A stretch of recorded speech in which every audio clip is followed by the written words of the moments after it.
اگر نفل کی منت مانی جائے، میرا فلاں کام ہو جائے یا فلاں بیمار کو صحت مل جائے تو اتنے نوافل وہ پڑھوں گی.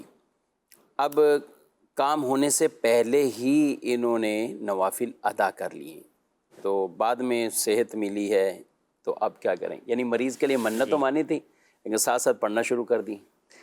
دیکھیے، منت کے اندر جب آپ کوئی چیز کنڈیشن کے اوپر کرتے ہیں کہ یہ کام ہو جائے تو یہ کروں گا، تو اب ایسی صورت میں وہ چیز لازم اس وقت ہوتی ہے جب وہ کام ہو جاتا ہے. اس سے پہلے اگر آپ وہ کام کر لیں گے تو اس سے آپ کی وہ منت جو ہے وہ اس کی جو چیز آپ پر لازم ہونی ہے وہ ادا نہیں ہوگی. تو لہٰذا اگرچہ آپ نے پہلے نفل پڑھ لیے لیکن بعد میں صحت یاب وہ شخص ہوا ہے تو اس کے بعد بہرحال آپ کے اوپر وہ نوافل پڑھنا لازم ہوگا. پہلے پڑھے ہوئے نوافل جو ہے وہ اس کی جگہ پر کفایت نہیں کریں گے. وہ کفایت نہیں کریں گے.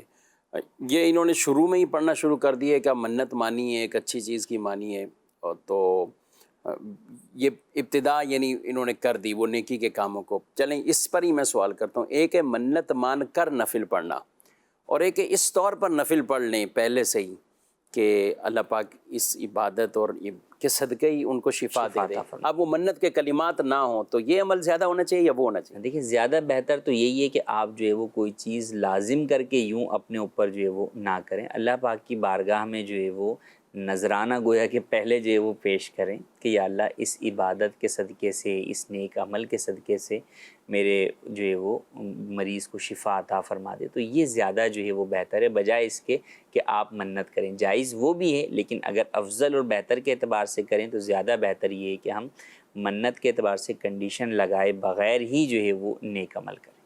ٹھیک ہے. اور صلاۃ الحاجت بھی ہے، جو بھی کسی اپنے جائز مقاصد کے لیے، یہ باقاعدہ رسول اللہ صلی اللہ علیہ وسلم نے جو ہمیں نماز عطا فرمائی ہے صلاۃ الحاجت کی، یہ نماز ہے.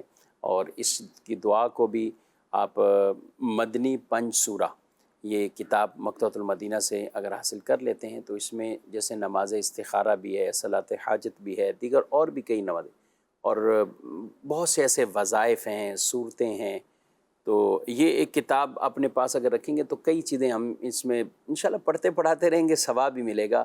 اور پھر مشکلات کی آسانی کے لیے جو وظائف ہیں وہ بھی انشاءاللہ اس کے اندر ہمیں پڑھنے کو ملیں گے. تو یہ نماز صلاۃ حاجت، اس کا بھی ہمیں کچھ اپنے معمولات میں رکھنا چاہیے. آج کوئی کام پڑھتے ہیں تو دنیا بھر کو تو ہم بتاتے ہیں اور اپنی مشکلیں بھی بتاتے رہتے ہیں، لیکن کہوں کہ نہیں بتاتے، نہیں عرض کرتے تو رب کی بارگاہ میں نہیں کرتے، یعنی دعا نہیں مانگتے، اس طرح کی کچھ انداز اختیار نہیں کرتے کہ ہم اللہ کی بارگاہ میں عرض کریں تو رب تعالیٰ ہماری حاجتیں پوری فرما دیں. تو یہ نماز حاجت، اس کو بھی اپنے معمولات میں ہمیں شامل رکھنا چاہیے.